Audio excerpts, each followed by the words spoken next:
Bonjour, je vais vous montrer aujourd'hui comment on règle un moteur IPSO. Donc déjà, l'IPSO, il a plusieurs noms. L'IPSO, c'est un moteur Somfy. Il peut s'appeler, donc c'est un moteur Somfy filaire, il peut s'appeler IPSO RTS si c'est le même moteur Somfy mais en radio. Et il a une version Simu et Simbach. Donc vous pouvez trouver aussi ce type de moteur chez Simu et chez Simbach. À ce moment-là, il ne s'appelle plus IPSO, mais il s'appelle MSR pour la version filaire et MSHZ pour la version radio. La seule chose qui change quand vous avez un moteur Simu ou Simbach, c'est la tête. Ça, c'est la tête spécifique à Somfy, qui est une tête étoile. Et chez Simu, pour tout compliquer, donc il y a la tête spécifique à Simu qui est ronde avec deux ergots de chaque côté, hein, donc ça fait un rond avec deux pointes de chaque côté. Mais Simu a aussi, pendant un certain temps, fait une tête octogonale. Cette tête n'existe plus. Donc, on verra si vous changez, il faut regarder quelle tête vous avez. Mais dans un premier temps, on est là pour le réglage de l'IPSO ou du MSR, donc on est censé le conserver, donc on n'a pas de problème de changement de tête. Mais il faut savoir que chez Simu, il y a deux têtes. Chez Somfy, c'est la tête Somfy classique. Donc, ce moteur, comment on le reconnaît? Première chose, il n'a pas de bouton de fin de course. Hein. Là, c'est un IPSO 6, mais vous auriez un Ariane 617, vous auriez un bouton jaune, un bouton blanc sur la tête sur lesquels il faudra appuyer. L'IPSO, lui, il n'a aucun bouton sur sa tête, puisque c'est un moteur à réglage automatique. Deuxième chose, il a une étiquette, hein, le MSR pareil, hein, donc c'est marqué clairement IPSO avec le couple et la vitesse de rotation. Hein. Donc ça, on a ça sur tous les moteurs. Et puis la particularité de l'IPSO, c'est justement qu'il va avoir ici un bouton rouge, et ce bouton rouge est fondamental, c'est le bouton qui va permettre de remettre l'IPSO à 0. Donc il a aussi deux vis de réglage blanche et jaune. Il ne faut pas y toucher. On n'a pas besoin de toucher à ces deux réglages-là pour remettre à 0 un IPSO. Un IPSO, ça se remet à 0 exclusivement par le bouton rouge en appuyant. Et on va entendre un clic, il faut appuyer assez fort. Voilà. Là, on a remis l'IPSO à 0 et il va falloir lui donner le sens de descente. C'est-à-dire que suivant que le moteur va être à droite ou à gauche, eh bien, on va tenir la tête et on va donner un sens de descente au moteur. Et là, à ce moment-là, le bouton rouge est ressorti. D'accord? Là, ça veut nous dire qu'il a déjà pris son sens de rotation. Alors, c'est très important parce que justement, l'IPSO, c'est un moteur, donc c'est le premier moteur de Somfy Simu à réglage automatique. Ces deux particularités à l'IPSO, c'est ça. Réglage automatique des fins de course et détection d'obstacles à la descente. Donc, pour qu'il détecte ces fins de course, il faut qu'il vienne buter sur une butée basse et une butée haute. C'est sa seule manière de détecter les fins de course. Donc c'est pas un moteur électronique, sa cage de fin de course elle est mécanique, donc c'était un système mécanique à l'époque, alors qu'aujourd'hui sur l'ILMO c'est le même système mais électronique. Et donc ce système mécanique, qui est quand même assez complexe, eh bien il va falloir lui dire pas mal de choses pour qu'il détecte justement ses fins de course. Et en particulier, ce qu'on vient de voir, c'est-à-dire lui donner déjà son sens de descente. Donc c'est absolument pas un moteur plug and play, hein. C'est pas du tout le moteur qu'on branche et puis tout se passe tout seul. C'est un moteur qui nécessite beaucoup de préparation pour être automatique après. Donc ces préparations, il faut les faire d'une manière rigoureuse. Et son avantage, entre guillemets, parce que ça sert pas souvent, c'est la détection d'obstacles. Hein. Donc la détection d'obstacles, c'est pareil, si on en a besoin, un IPSO ou un ILMO, ce sont des moteurs intéressants parce qu'ils détectent les obstacles. Si on n'a rien à détecter, si on est sur des fenêtres où on n'a pas de risque de pots de fleurs, de coins de table qui vont empêcher le volet de descendre, la détection d'obstacles, c'est toujours une gestion qui peut tomber en panne, et si elle sert à rien, c'est une cause de panne supplémentaire. Donc moi je suis pas un fan absolu de la détection d'obstacles. Par contre, s'il y a un risque, effectivement, la détection d'obstacles c'est bien. Voilà. Donc ça, c'est les particularités de l'IPSO et du MSR.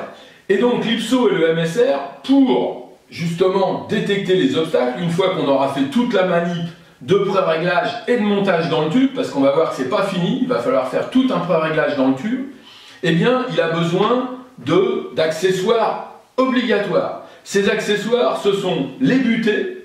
Il lui faut absolument des butées sur la lame finale. Donc ça, c'est la butée la plus courante, c'est la butée conique. Donc on perce un trou dans la lame finale, et puis la butée, elle vient empêcher la lame finale d'aller plus haut. Elle bute sur un linteau, sur la tôle du coffre, elle bute quelque part. Donc ça, c'est la butée basique, on va dire, du volet roulant.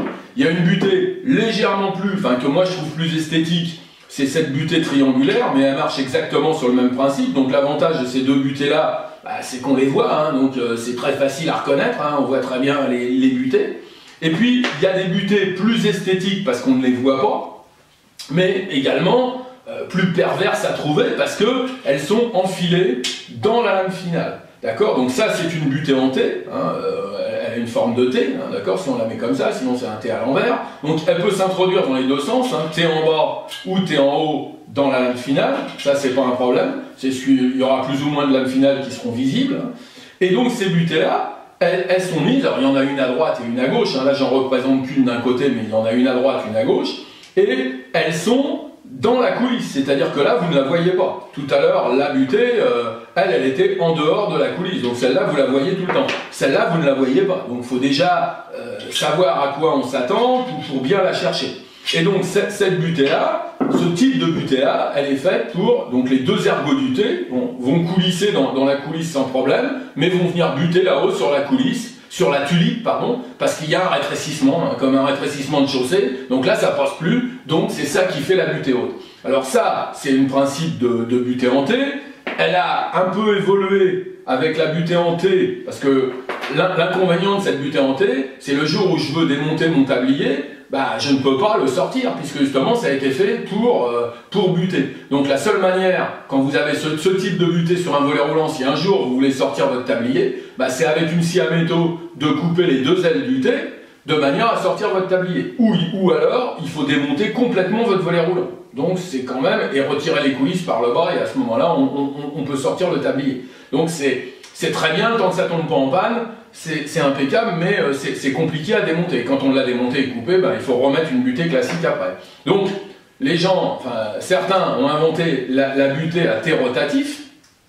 Voilà. Bon, l'inconvénient du T rotatif, c'est qu'on voit que, c'est pas de la mécanique forcément de grande précision, et de temps en temps, le T rotatif, il revient tout seul, donc ça c'est très bien quand on veut le démonter, mais s'il se remet droit tout seul, alors que le volet est en fonction, l'IPSO il détecte plus de butée, et donc il s'arrête pas. Donc ça, c'est une version. Et puis il y a la troisième butée que j'ai pas là, mais qui me paraît être la meilleure, c'est une butée en V, donc au lieu d'avoir un système en T, on a un système avec deux ailettes, donc les deux ailettes viennent buter pareil dans la tulipe, et quand on veut démonter, on pince les ailes du V, et comme ça, on peut sortir le tablier. Donc, en tout cas, quand on utilise un IPSO, il faut absolument avoir des butées sur la lame finale. Donc, il y a une petite astuce, parce que là, c'est technique, c'est compliqué. Il y a une petite astuce pour savoir si on a des butées ou pas, c'est monter électriquement le volet à 10 cm du haut, à quelque chose près,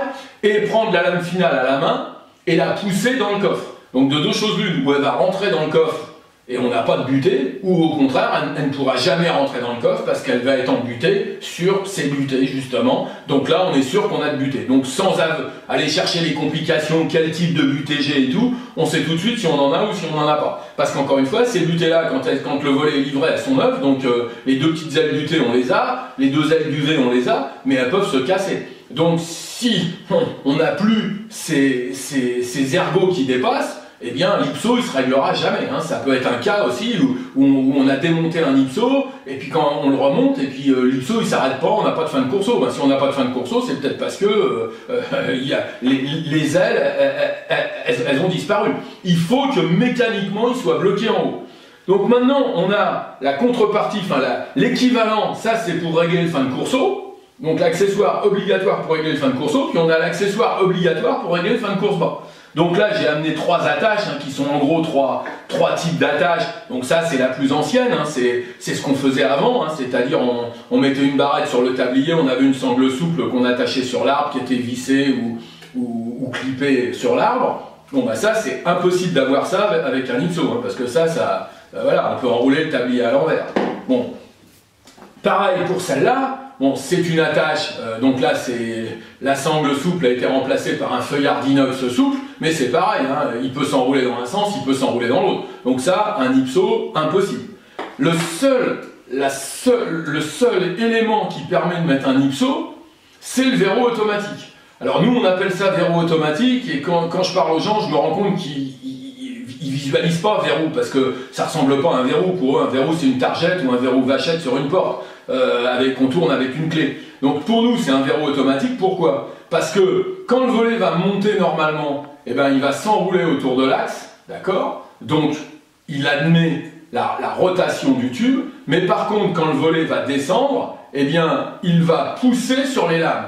Donc là, il pousse. Donc là, ça veut dire qu'il y a un blocage. Quand le volet est en bas, bon, déjà, il a été fait au départ pour empêcher quelqu'un par des moyens normaux, hein, évidemment, si je prends un cric hydraulique, j'arrive à tout casser, mais par des moyens normaux, vous ne pouvez pas relever votre tablier.